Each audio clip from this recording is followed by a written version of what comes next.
Write a ratio to compare 9 red marbles to 16 blue marbles in 3 ways. So you can write the ratio with the word 2, 9 to 16. You can write it as a fraction, 9 over 16. And you can write it with the colon, 9 to 16.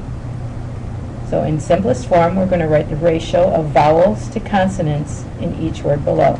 The order that you're asked to write the ratio does matter. So in this, number 2, we'll write vowels first. So you have 1, 2, 3, 4 vowels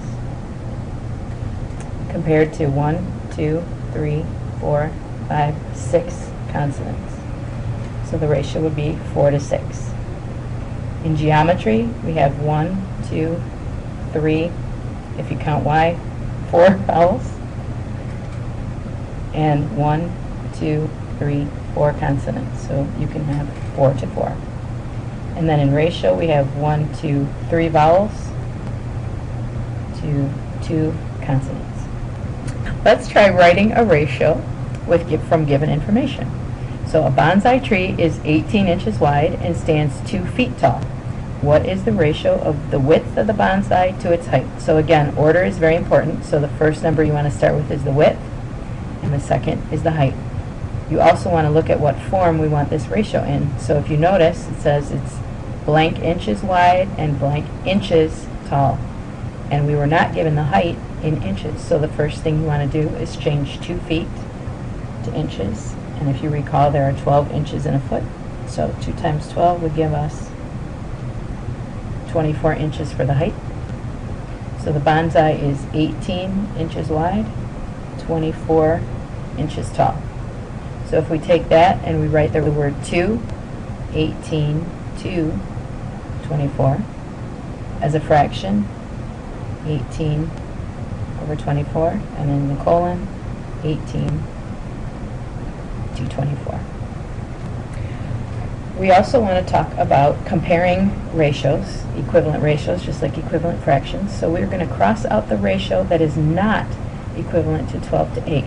The first thing you want to do is reduce this to the lowest possible terms. So you look for a number that 12 and 8 are both equally divisible by, and you want the largest possible number. So 12 is divisible by 4, and 8 is divisible by 4. So 12 divided by 4 would be 3. And 8 divided by 4 would be 2. So we're looking for ratios that are equivalent to 3 to 2. So if we look at this first one, if we reduce this by dividing each by 2, you get a ratio of 3 to 1. So that's not equivalent. This ratio, 9 and 6, are both equally divisible by 3. So this ratio would reduce to 3 to 2. So that one's good. For this one, we can reduce this ratio by dividing by 8, and 24 divided by 8 would give us 3. 16 divided by 8 would give us 2.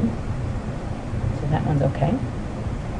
And in this one, we would actually divide each by 16 to get 3 to 2. So 48 divided by 16 would give you 3. 32 divided by 16 would give you 2. So the only ratio that is not equivalent to 12 to 8 is the first one. The reason we want to compare ratios is because you want to have proportions. A proportion is an equation stating that 2 ratios are equal. So 2/3 or 2 to 3 is equivalent to 8 over 12. You multiply both by 4. And 1/2 is equal to 5 out of 10. These are proportions. So we will use the numbers 3 or 6 to make each proportion true. So for this one, you do 3 times 3 would be 9. So 3 times 2 would make this 6. For this, we do 4 times 2 equals 8. 6 divided by 2 would give you 3. And in this ratio, we multiply by 2. And if you multiply 3 times 2, give us 6. And in this ratio, we can think 10 divided by 2 is 5. 6 divided by 2 is 3. This part of our notes requires us to use what's called an extended ratio to find out either side lengths or angle measures, and you've actually seen this before in some previous examples. So we're going to talk about the sides of a triangle. So if the lengths of the sides of a triangle are in the extended ratio of 4 to 7 to 9, the perimeter is 60 centimeters, what are the lengths of the sides?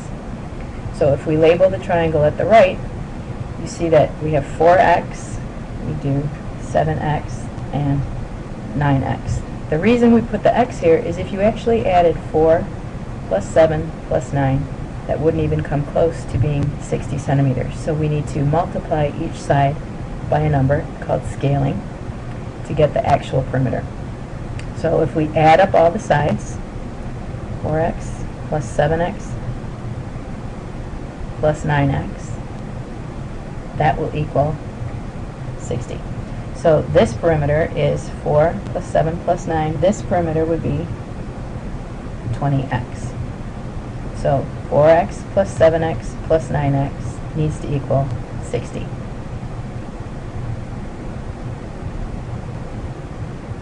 So here is where we put our 20x.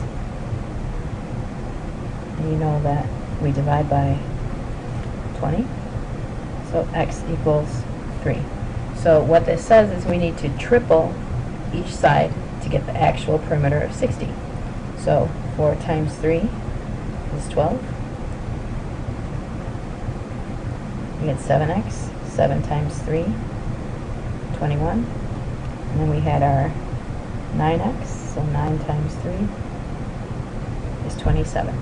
So the actual side lengths are 12, 21, and 27 centimeters.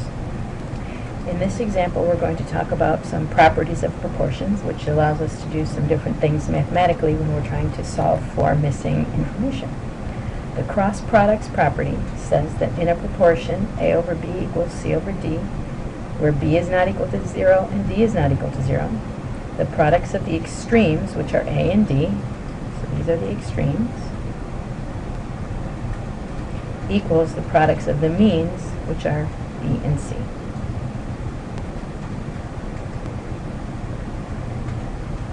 So you get AD equals BC. And you may recognize this from your middle school proportions unit. There are several different properties that allow us to do some different math, different switching around. The first property is called reciprocal property. If you have A over B equals C over D, we can simply take the reciprocal and have it equal the same thing. B over A would equal D over C. So this is a reciprocal property. In property 2, we can do what's called switching the means and the extremes. So we can leave the extremes alone, we can switch the means.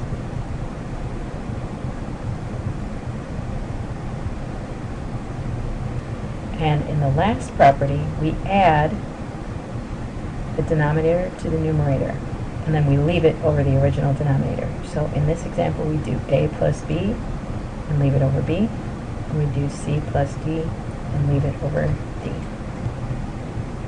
In problem 9, you want to identify the means and the extremes.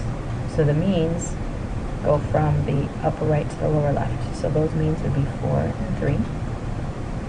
And the extremes go from the upper left to the lower right. So the extremes would be 2 and x. So when you look at a problem, you want to be able to identify which property allows you to make the switches. So in this problem, if 3 over 12 equals 1/4, then 3 over 1 equals 12 over 4. In this one, we switch the 12 and the 1. So this is switch the means.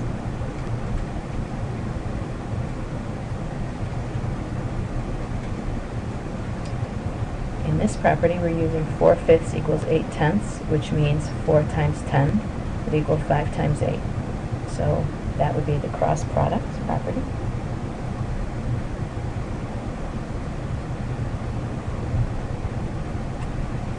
In number 12, you have 1/3 equals 3/9, then 3 over 1 equals 9 over 3, and we simply switch numerator and denominator in each, so that's the reciprocal property. And in the last one, we have 3 over 4 equals x over y, then 7/4 equals x plus y over y. So this would be adding the numerator and denominator property. So we added 3 plus 4 to get 7, put it over 4. We added x plus y and put that back over y. So this is add numerator and denominator.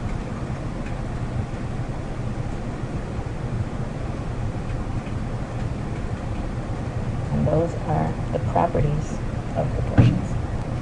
In this example in problem 4, we're going to use the cross products property to solve a proportion, and that is the main property that you're going to be using throughout this chapter. So what is the solution of the proportion 9 over 2 equals a over 14? So we write what's given first. So this is a little bit like a proof. We're justifying each step. And then we do 9 times t equals 2 times a, and that's our cross products property. So it's the means times the extremes. And then 9 times 14 equals 126. 2 times a equals 2a, so that's a multiplication property. So these are properties of algebra that we're using. And then in order to solve, you need to divide each side by 2. So that's the division property. And then finally we do what's called simplifying. So 126 divided by 2 equals 63, and that is a.